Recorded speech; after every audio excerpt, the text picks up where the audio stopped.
Mesdames et messieurs, chers Africaines et Africains, je prends la parole aujourd'hui pour vous informer en détail sur un événement d'une importance capitale qui s'est récemment déroulé au Burkina Faso.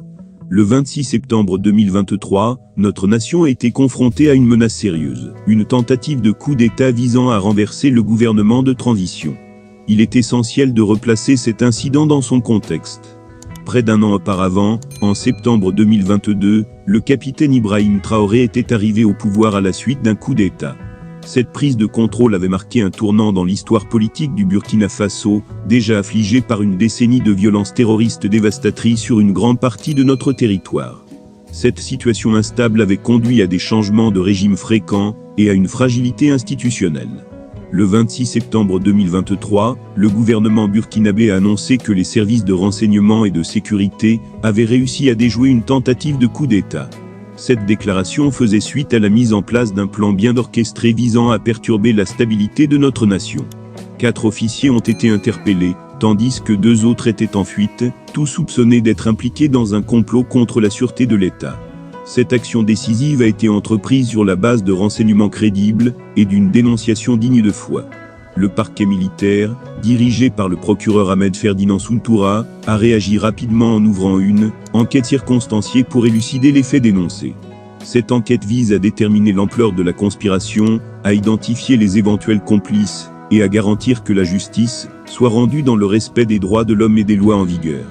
Le gouvernement de transition a, quant à lui, réitéré son engagement envers la sécurité de la population civile. Il a appelé tous les citoyens à collaborer en dénonçant les terroristes et leurs complices.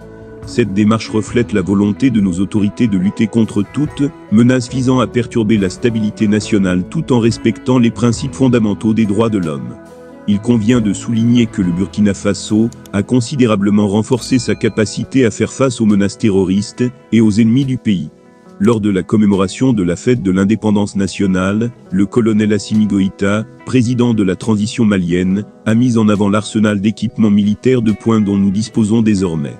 Cette amélioration de notre puissance militaire témoigne de notre résolution à récupérer l'intégralité de notre territoire et à préserver la sécurité de nos concitoyens. La réaction rapide et efficace des forces armées maliennes, FAMA, à cette tentative de coup d'État, démontre leur professionnalisme et leur dévouement à assurer la sécurité et la stabilité du Burkina Faso. Les citoyens burkinabés sont fiers de leur armée, qui travaille sans relâche, pour protéger notre nation des menaces terroristes, et pour préserver la paix et la sécurité dans la région. Enfin, il est important de noter que la junte au pouvoir a récemment suspendu tous les supports de diffusion du journal français Jeune Afrique à la suite de la parution d'articles évoquant des tensions au sein de l'armée burkinabé.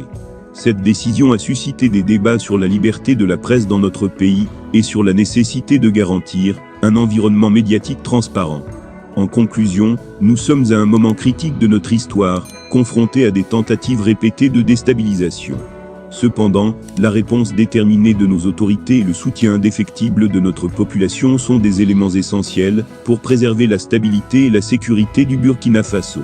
Nous devons rester unis, vigilants et résolus à faire face à ces défis, afin de construire collectivement un avenir paisible et prospère pour notre nation bien-aimée. Je vous remercie pour votre attention.